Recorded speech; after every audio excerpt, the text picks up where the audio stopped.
So today we're going to be turning a square bowl, or a bowl. I'm not sure what it's going to be yet. But the first thing we're going to do is find the center of this piece of wood. There's many ways to do it. We're just going to use this little marking gauge.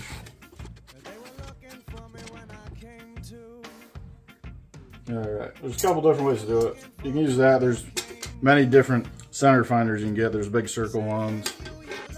If you're processing wood, you can use something like this, which, if you use the right side, will mark it. Then you can go with the bandsaw and cut out your circle, and it'll be round when you are starting your turning process, which will make your life easier if you're going to do it that way. Next, you're going to attach this to either a faceplate, put a bunch of screws in here, which will hold your wood, or I like to use a screw chuck where I just drill a hole that fits on this screw, and that will hold the wood in. Next, we're going to attach our chuck to the lathe.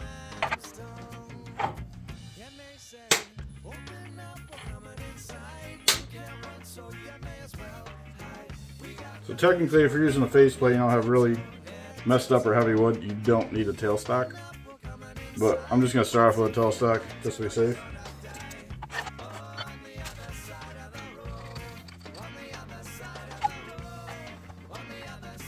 So the first thing we're going to do is we're going to flatten out this side. And then if we're going to make it round, we're going to make it round so we can turn at higher speed. You're going to start at a lower speed when you first start. So we're going to do that right now.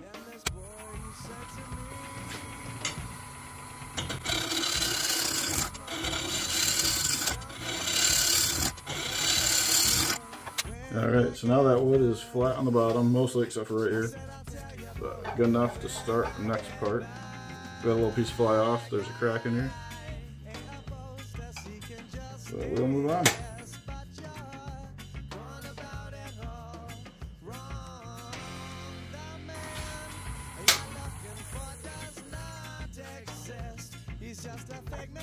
So next we're going to start working on either a tenon or a recess to hold the wood. This is a 4-jaw chuck. Technically your tenon or recess want to be about 1/3 the size of your bowl. If it's awkward wood or something else, you can make it bigger. If you're turning wet wood, you're going to make it bigger because you're going to let it dry after and return it later, and you got to turn that down to a proper size. So these are like 2.5-inch jaws, and so we're going to make a tenon to fit this.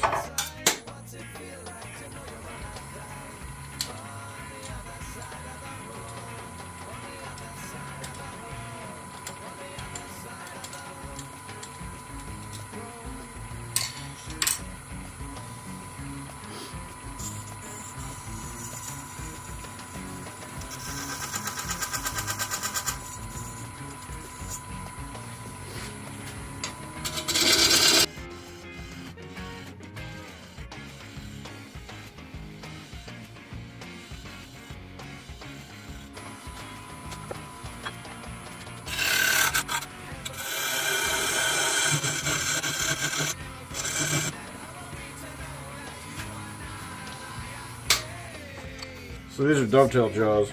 There's a little bit of an angle right here. So when you make your tenon, you want to make this shallow enough so it's not going to bottom out on here. Plus you want it flat here, so this is going to rest flat against the wood with your angle. Now we're just going to check and make sure it fits.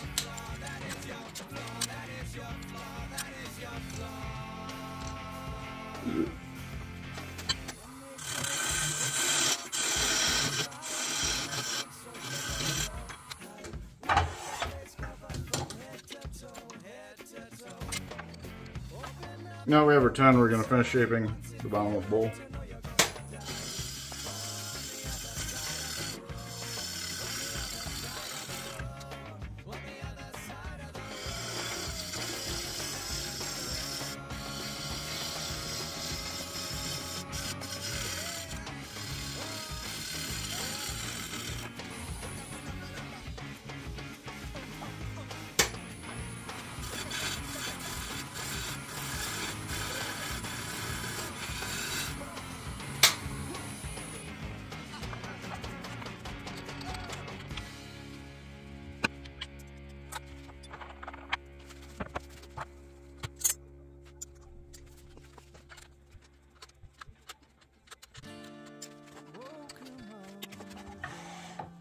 So we're going to start this the same way.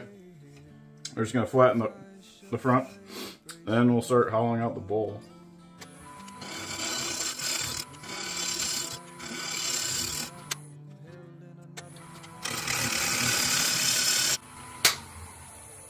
So I have the tailstock engaged currently. I'm going to get the wings to where I want them, and then I'm going to hollow out the part without the wings.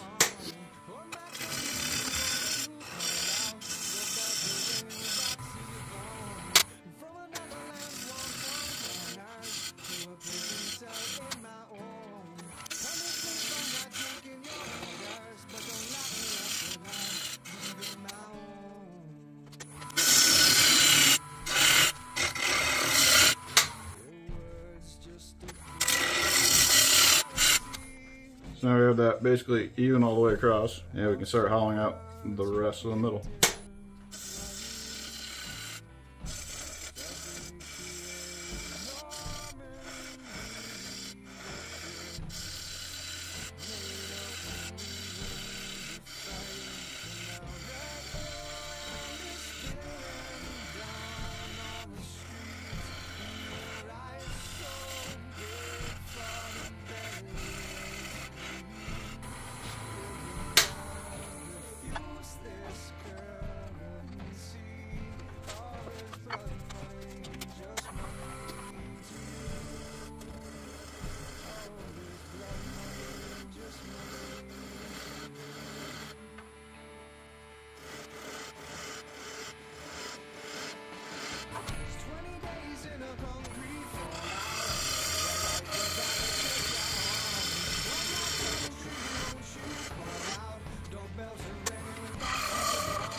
So you can use calipers to check the thickness. I just prefer to use my hands. So the next step would be sanding. And we'll do that right now.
So we sanded the bowl to 240,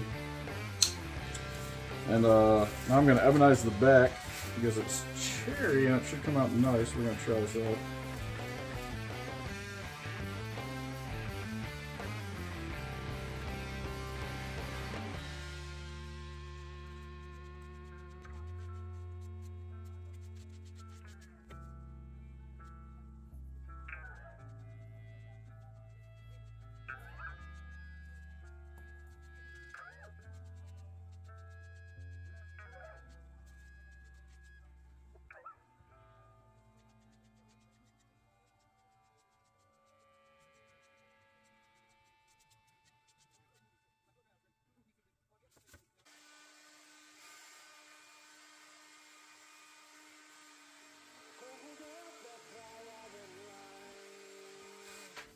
So ebonizing solution is just iron acetate, which is a mix of vinegar and steel wool.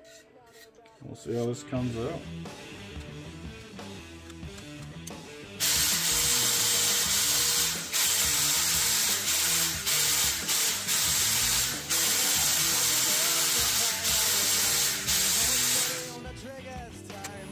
Walk away, coming back.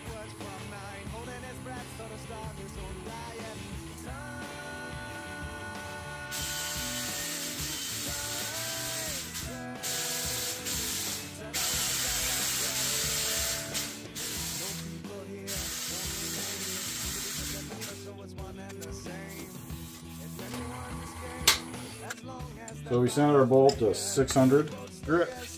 And now we're going to take off the tine on the back and oil it.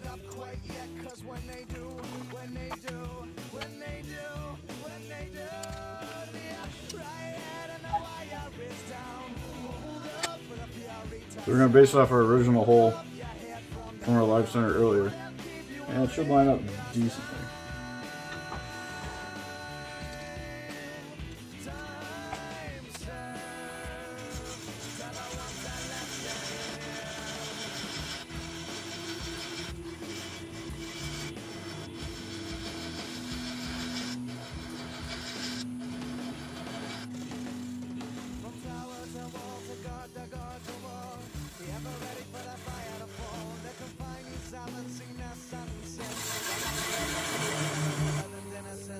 Long before a single round was shot, word spread from block to cell block. They're gonna take him and make an example of him for the other fear.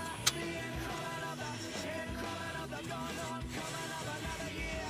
Either die on the inside or try and take it out. The choice is yours, the choice is here.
And now we're going to finish the bowl off with some walnut oil and see how it looks.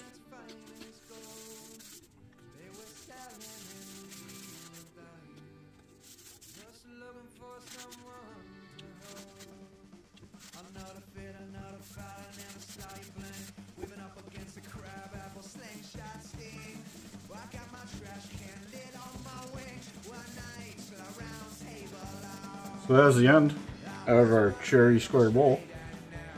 Well, it's ebonized cherry square bowl.